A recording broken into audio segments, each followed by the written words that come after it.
well are you embracing your journey through life at the moment? We are really being tested and challenged with COVID-19 and the lockdown. And how are you feeling? What are the thoughts that are dominating your mind? Some people find it extremely difficult to look outside of their situation at times like this, and others just embrace the opportunity for change. Why is that? Could it be that they have a difference in mindset? Today, I'd like to show you how you can improve your experience of life through the power of gratitude. And it's easy, a habit with huge benefits. What is gratitude? Is it a habit? Or is it an attitude? Or a personality trait? Or what about a moral virtue or an opportunity to embrace change? I think it's all of the above. But more importantly, it's the way in which you view your world. It's the choice to look for positive and not stay entwined with what's happening negatively. Scientists have proven that people who practice gratitude regularly get to activate their pleasure brain, which creates feeling of happiness and contentment. And studies have shown that if you practice regularly, you will sleep better. You will suffer less from stress, anxiety, depression. You'll have more energy and better moods. Who doesn't want any of that? Today, I want to share my story with you because I believe it's an example of how you can actually turn your life around even if your situation is really bad. It helped me to change and improve my life experience.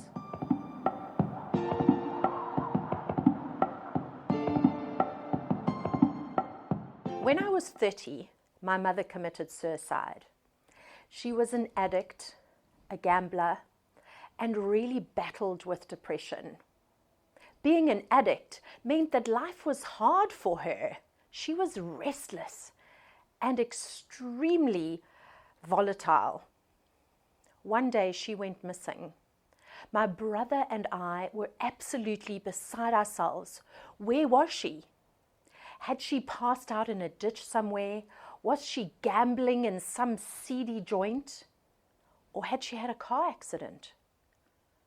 We searched. We drove around, we phoned around, and no luck.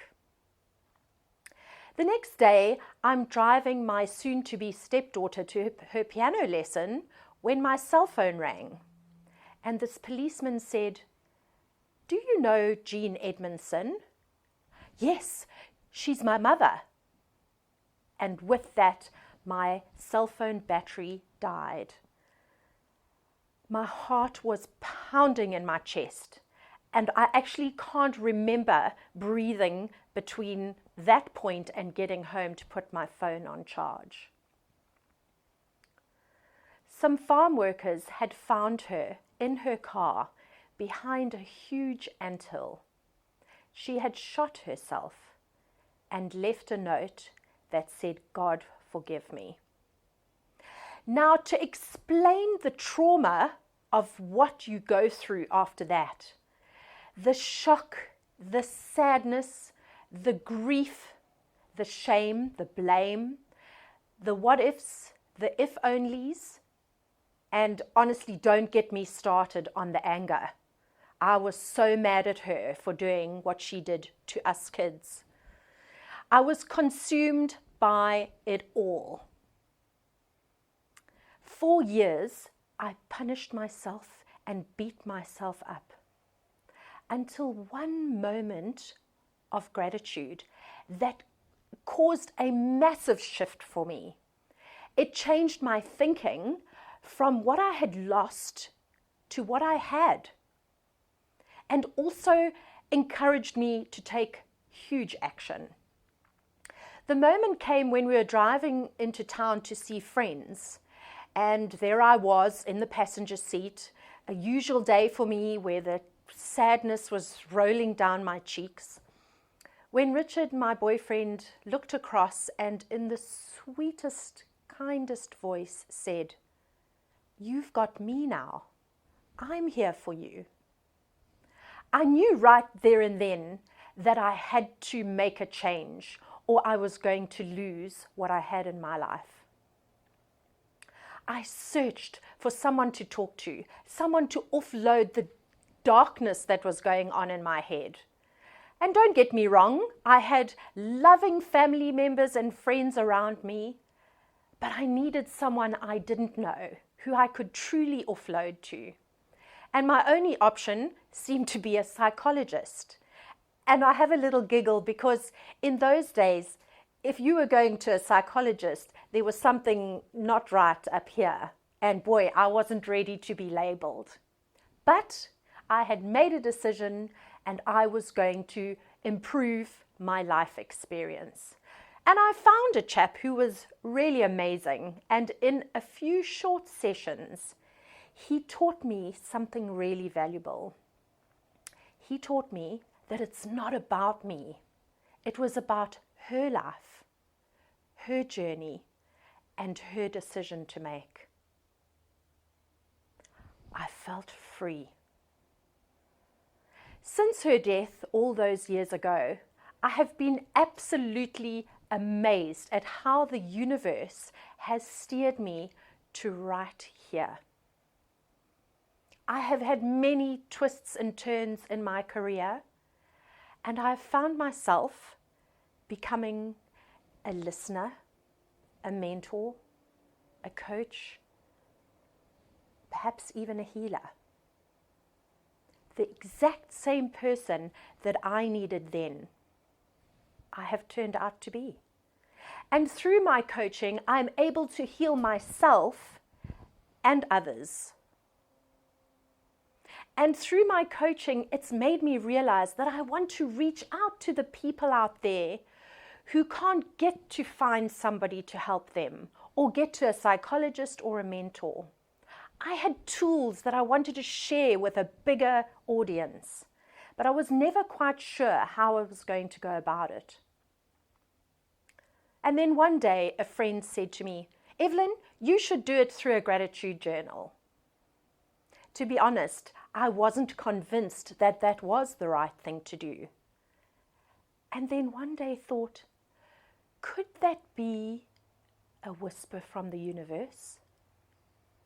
It was a perfect idea. And in December 2019, I launched my very own gratitude journal. A special book filled with tools that can help people out there that can't always get to have someone to help them. They now have something they can work on alone and get through their challenges. For example, I am sure, I speak for myself and everyone out there, we all go through a period where we have pity parties, where we feel such self-pity and we don't know how we're going to get out of our situation. There is a section in the book that helps you to move from victim to survivor. There are other chapters on facing your fears and being brave, like those moments even in your career where you want to step up and you think, can I do it? Am I good enough? There is a section to help you. There's a section to help with values, and I've included some fun tricks too. Gratitude has made a huge difference to my life, and it's something I try to live by every day because I know it's going to keep me positive about my future and, more importantly, focused on the right now, right here. Let's have a look at how you can practice gratitude. It's easy. All you need to do is think about one thing every day that you're grateful for. It's that easy. Write it down. And I'm talking about ordinary things like opening your window in the morning and hearing the birds making a noise. Singing a song would be better at it. What about having a coffee brought to you in the morning? My husband is well trained. Having an easy ride to the office in the morning, having a hearty laugh with a friend, or even being greeted or thanked for something. It's important that you write it down, because writing down what you're grateful for consciously makes you think about your gratitude, and it stops the negativity and actually the negative thoughts from getting involved while you're writing it down. Be creative. Think out the box if you want to. I prefer to write my gratitude in the morning before I start my work day, but I know a lot of people that prefer to do it in the evening. Fit it into your day so that it remains an easy habit and it suits you. And if you want to be more specific in your gratitude, that's great too. Think about, for example, my husband brings me coffee in the morning. So I would say, today I'm grateful to Richard for bringing me coffee. But now you can add, because he knows that when he does that, he brightens up my day. You're just adding a little bit more to your one-liner. I also encourage you to think about others when you're writing down your gratitude, because it's the substance of our relationships that helps us live a happier life. How does gratitude improve your life experience?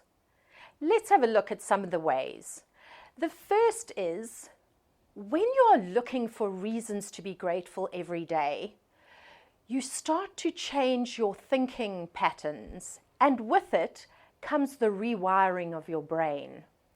You're no longer obsessing on the negative and starting to think of the positive.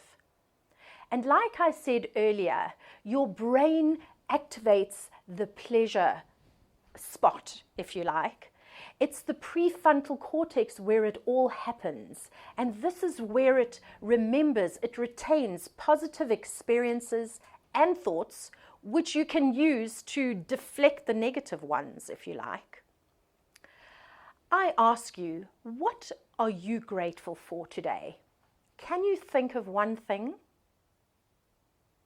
If so, write it down. You've begun your habit of practicing gratitude. What about when you're scrolling through social media and all you see are your friends showing off? Well, there's good news, because you cannot feel envy and gratitude at the same time. Gratitude actually prevents you from fixating on what you don't have and focused on what you do. You no longer want and pin your happiness on something you're going to get or you're waiting for. You become more content with what you've got right now. More committed, and it's actually not even committed, more connected, if you like, to the ordinary things in your life, big and small. So you become more aware of what's going on around you and what you take for granted. Is it a thing or is it a person? Could there be something or someone you're taking for granted right now? Have a think about it. Gratitude doesn't only help us to identify what's happening on the outside, but also on the inside. You start to feel kinder to yourself. In fact, I actually put down that big stick that continuously drives me. And I became more aware of what my talents were and my strengths. Now, I don't know about you, but I have spent many hours trying to work out what's my unique selling point, what makes me different. When in fact, by just practicing gratitude, it comes naturally. And with that, you become more of your authentic self. And isn't that something we all long to be? To get rid of all these facades we put up because we believe that we should be acting this way or that way, when in fact, all we really desire is to be our authentic self. What about hardships and times of stress? Gosh, now is a perfect time to talk about that. It is extremely difficult to look for something to be grateful for when life is hard.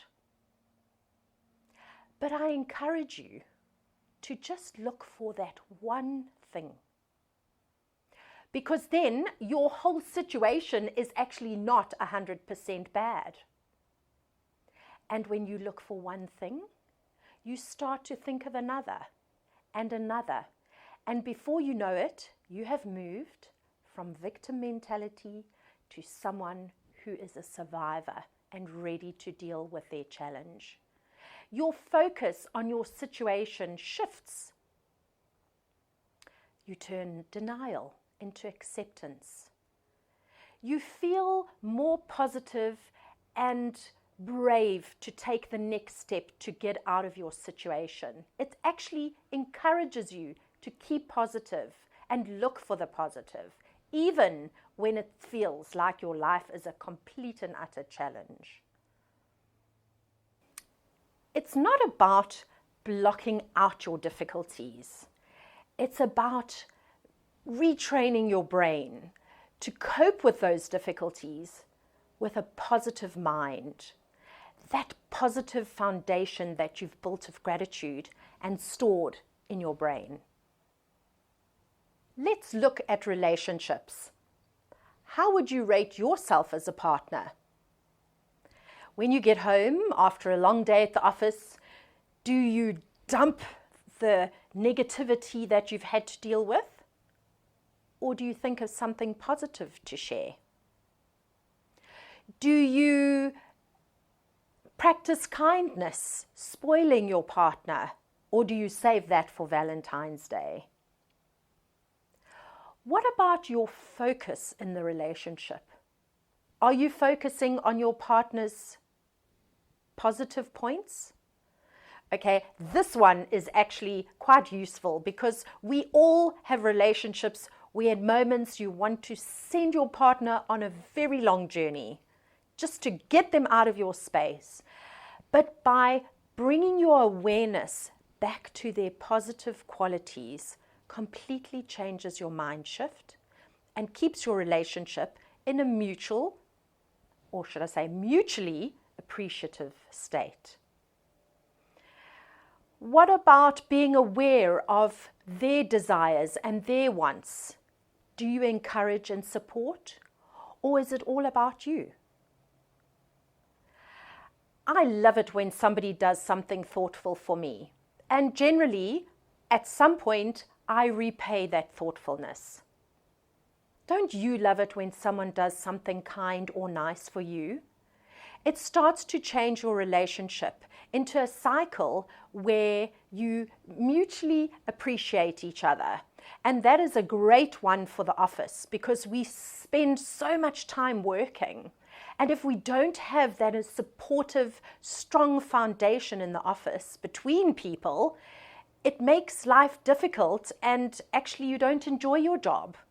The satisfaction drains right out of it. So by encouraging yourself and others to be thoughtful and to act in an appreciative way, you build a strong bond. And in fact, gratitude is known as the social glue because it binds people together, whether it's your partner, your colleague, a family member. In fact, the researchers call it the find, remind, and bind. It helps you to find people in your life that are good for you, a positive tribe. It reminds you of the positive qualities of the people in your life, and that way you're less likely to take them for granted. And thirdly, it helps bind you because there is, as I said, this mutually appreciative behavior pattern between you. So it does bind you to your partners, your colleagues, and your family members. It appears that women are more likely to practice gratitude than men. For years and years, men have found it as a sign of weakness by doing anything that improves their mental health. And I believe that those times are changing.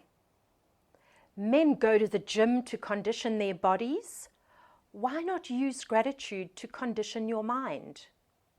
I do believe that men want to make a change to a more positive state of mind. We know our minds love to cling to the negativity. Why not use an easy habit with huge benefits? What about parents? Who of you are parents? Wow, I feel sorry for you right now with this lockdown. It's schoolwork, housework, your work, partnerships. You're all under the same roof. Sorry. I almost feel like this bit is wrong timing, because what I'm going to do now is to encourage you to teach your children gratitude. Why do I hear a lot of people muttering, going, ungrateful brats, I'm not going to teach them gratitude? Now is the time, and it starts with us as parents. Why not teach them at the end of the day when you're having dinner to share what they're grateful for? Every night you can do that, and you start to help them to connect with the ordinary things in life and not the fancy toys that they may or may not have. It also helps with self-esteem. I mean, these poor kids today, they really have a lot to cope with. And if you can build their self-esteem, their foundation of goodness, it helps them to cope. They're not looking for things they don't have. They're content with what they do have. And that grounding starts with us as parents. It's important that you look at their attributes. For example, when my daughter Gabriella packs the dishwasher, she does it not happy. But I make a point of saying, Gabriella, thank you for being kind and helping me by packing the dishwasher. Because even though she's not happy doing her chore, she is being reaffirmed with goodness that what she's doing is kind. I ask you to embrace as a parent this challenge of teaching your children, our children, to appreciate the ordinary things in life. It's not easy to commit to a new habit. It's not always easy to practice gratitude when times are tough. But I encourage you to embrace this habit, because what you're doing, once again, is you're training your brain to remember the positive things and the positive thoughts, so that when you are challenged by negativity, you're able to hit it head on without falling into that pond of self-pity.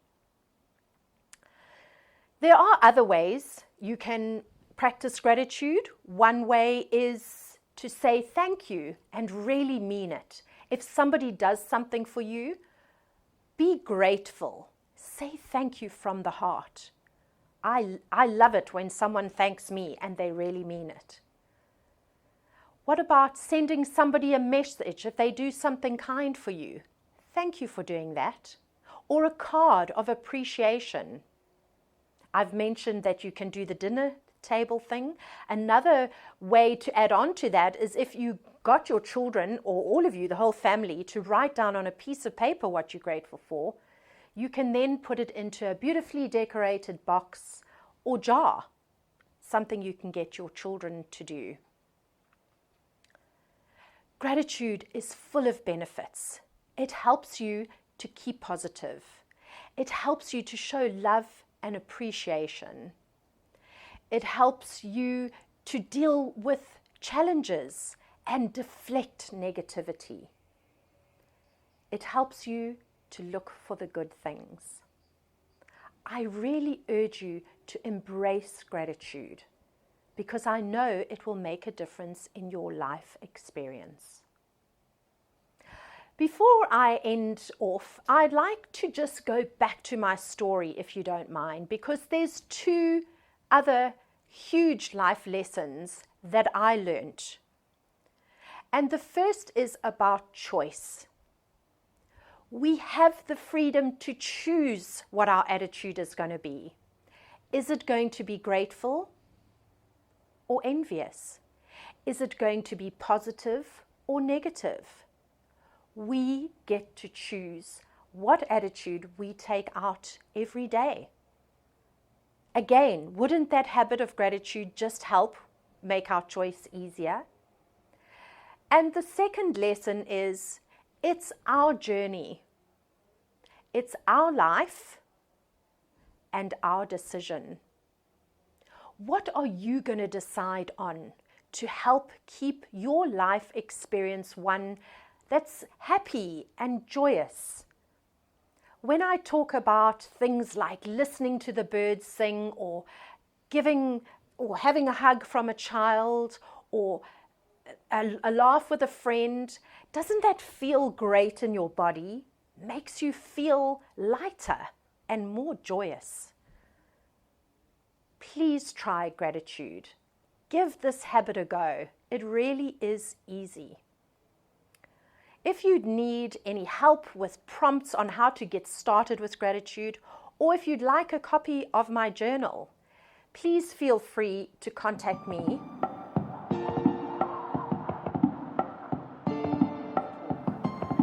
And now, before we leave, I would love you to join me on a meditation where we can really anchor the feeling of gratitude.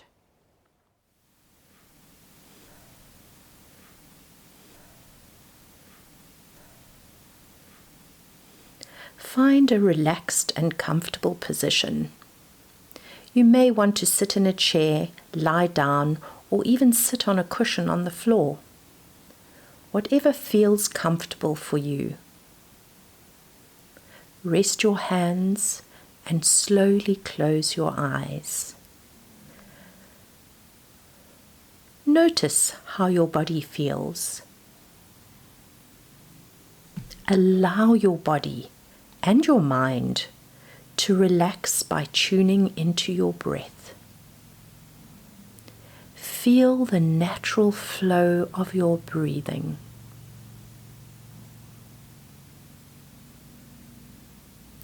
Feel your shoulders relax and your body soften as you breathe in and out.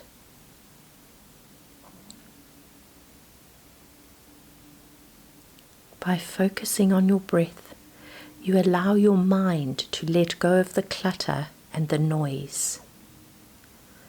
And just by connecting to your breath, you feel calm and peaceful.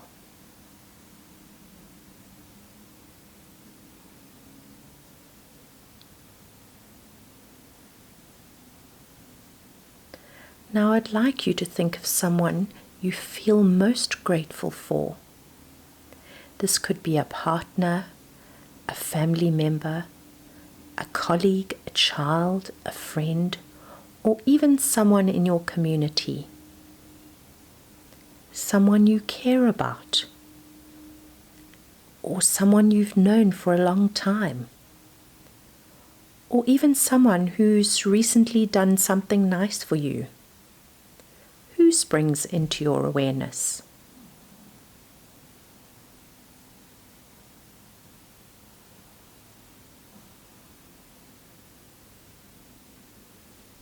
Allow that vision and appreciation to settle within you.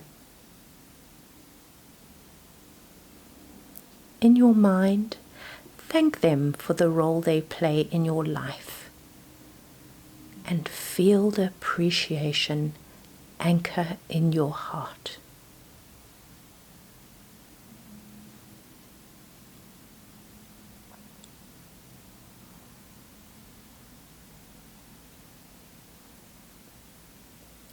Is there something specific you can be grateful for today? Ask yourself, what am I grateful for today?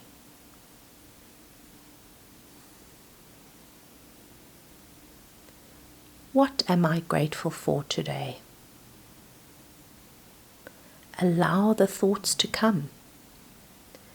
They may come in the form of images or even feelings.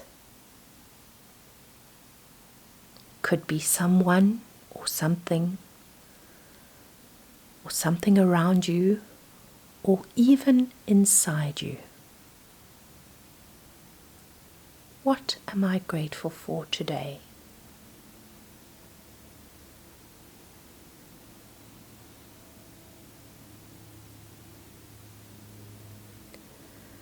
Feel how your body responds to that gratefulness. Feel how the appreciation sits in your heart.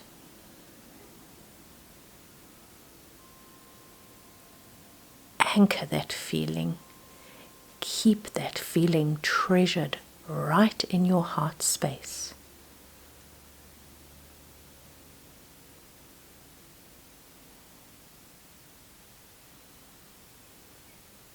Know that we can experience that feeling by choosing to be grateful every day. In this magnificent world we live in, there is so much we can appreciate. You can choose the beauty and power of gratitude every day.